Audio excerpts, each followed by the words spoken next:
Hello Libra, Sun Rising and Venus Signs. Kamusta kayo? Sana po ay nasa mabuti kayo ang kalagayan. Welcome back po sa Star Tarot at kung bago kayo dito, welcome din po kayo. Please subscribe, like, share my videos, and leave me a comment kung nakaresonate po kayo. Thank you. So, first message ni Libra, we have the Queen of Pentacles. Ayan. So, Queen of Pentacles, this is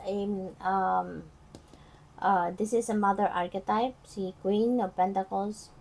This is also about, this is very nurturing energy. Kaya po pwede nang iba sa inyo dito, baka kayo ay magulang na. Since this is a general reading, so hindi naman tayo gender specific. Kaya po pwedeng, siguro ikaw ay isang nanay, or maaaring isa kang tatay, pero you are assuming the role at the same time, no, ng being a nanay din. So, baka tatay ka na, nanay ka pa. Diba? So, pwede rin ang iba sa inyo dito, not necessarily na talagang biologically nagkaroon na kayo ng anak, no? But maybe you are assuming the role of being the nanay sa pamilya. Pwedeng ganun din ang ganap dyan. You know, so kayo nag-aalaga sa mga kapatid mo, 'di ba? Baka kayo nag-aalaga sa mga mahal mo sa buhay, 'di ba? Pwede rin na yun din ang trabaho ninyo. Baka isa kayong caregiver, isa kayong nurse, no? Baka isa kang allied professional, no? That you are helping the doctors, 'di ba? Sa kanilang pagda-diagnose ng pasyente. No? Maybe you are performing the job, no, of helping, assisting, 'di ba, sa mga doktor, pwedeng ganun, no? So depende sa inyong sitwasyon, but meron ditong inaalagaan kayo. You are taking care, 'di ba? Physically taking care of someone. Si Queen of Pentacles din, prosperity energy din ito eh. Kaya po pwedeng meron kayong blessings dito na paparating, 'di ba? Pwedeng meron ditong financial blessings, financial opportunities din na dadating. So, depende sa inyong sitwasyon, but definitely meron ditong paparating na pera, financial blessings. Alright? So, we have 5 of Swords. Ayan. So, mag-iingat kayo with whom you deal with. No? Kasi, pwede na baka, alam mo yun, meron kayong makausap, no, magkasira kayo, magkainisan, no, parang gano'n. Kasi pwedeng ikaw ito, diba? Mayroon dalawang nag-walk away from you, pero ikaw nakangiti. So, parang nakaisa ka, parang gano'n, ano? Parang in a way, nalamangan mo sila, pwedeng gano'n. Pwedeng nagalit sila sa sinabi mo, kaya nag-walk away sila. Pwedeng ganon, no? So, depende sa inyong sitwasyon. Pwede rin naman na this is the other way around. Pwedeng kayo yung nag-walk away. Pwedeng kayo dito yung hindi mo nagustuhan ang sinabi ng ibang tao. Pwedeng ganon. Alright? So, we have Magician. This is new beginning energy. So, pwedeng magsisimula kayo ngayon ng bagong ganap sa buhay. Maaari, no, na yung pangarap ninyo, baka ngayon sisimulan mo nang mag-take action towards that. Baka sa ngayon, magigising ka na sa katotohanan na, teka lang, di ba, ang ganda ng pangarap ko. It's about time na for me to do something about it. Di ba? So, pwedeng merong ganong reaction kayo. Okay? So, good luck sa'yo. So, tignan natin kung ano pa ang mga mensahe para sa inyo.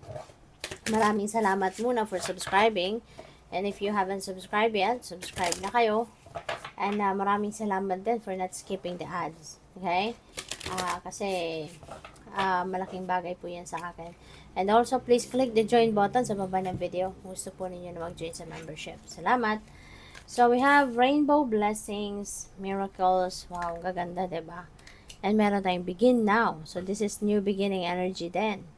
So, talaga, na meron kayong gustong simulang bago.